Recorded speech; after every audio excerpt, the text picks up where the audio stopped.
It's Thursday night. Amen. That's a blessing. And the glow from Morningstar Baptist Church is even brighter on the inside. So we have the sopranos here. We got the tenor section there, and the basses and the altos. They straggle in as their work days end. Their commitments, for a while, are just to themselves and their church. It's beautiful, and you can just imagine. With Sunday bearing down, music minister Keith Jemison is frantic to finalize the upcoming service. We were just looking at the harmony part where it said, "You alone are my strength, my shield."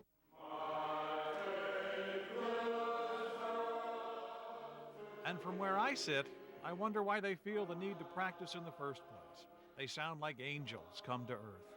But I suppose even angels sometimes pray for perfection. This is new music they're learning, as it is every Thursday night, for the choir and their accompanist.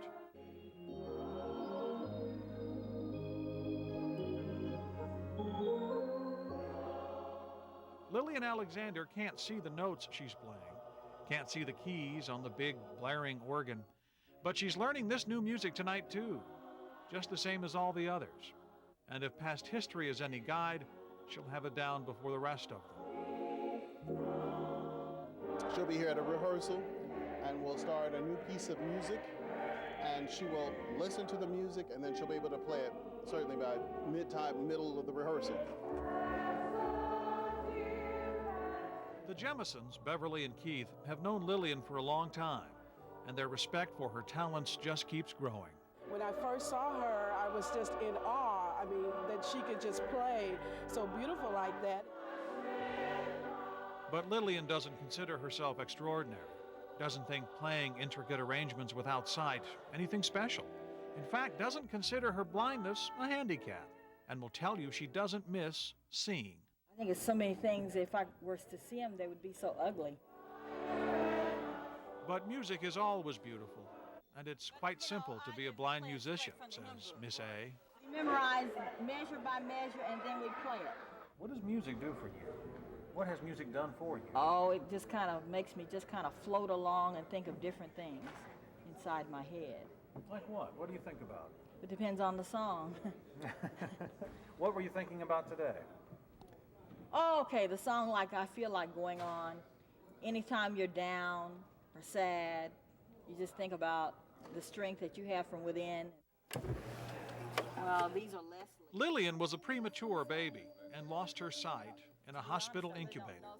So she's never known anything different. And she had no idea, sitting quietly there on the sidelines, that she had become a role model for Morningstar's members. It reminds those of us sometimes that have sight, that take our sight for granted. Sometimes you can look over at Lil and say, well, she's not complaining, or she's not doing this. What are we complaining about? It's something that she has, and I wish that I had, but of course I don't. So I think it's just wonderful that she has that gift.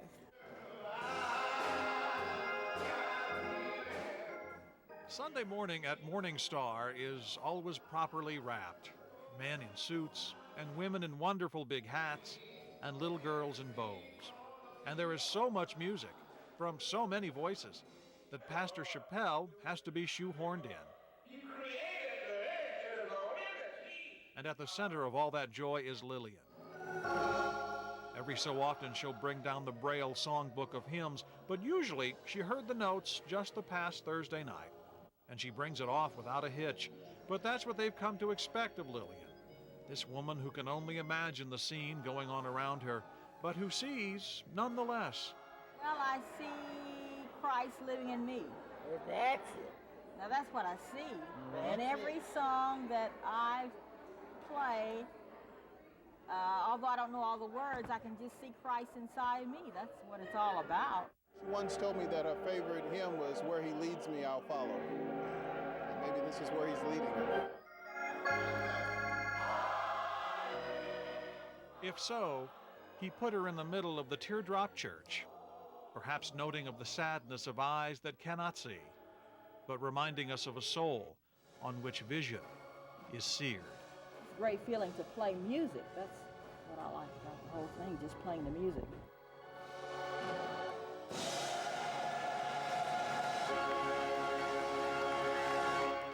In Tulsa, Scott Thompson, the Oklahoma Traveler.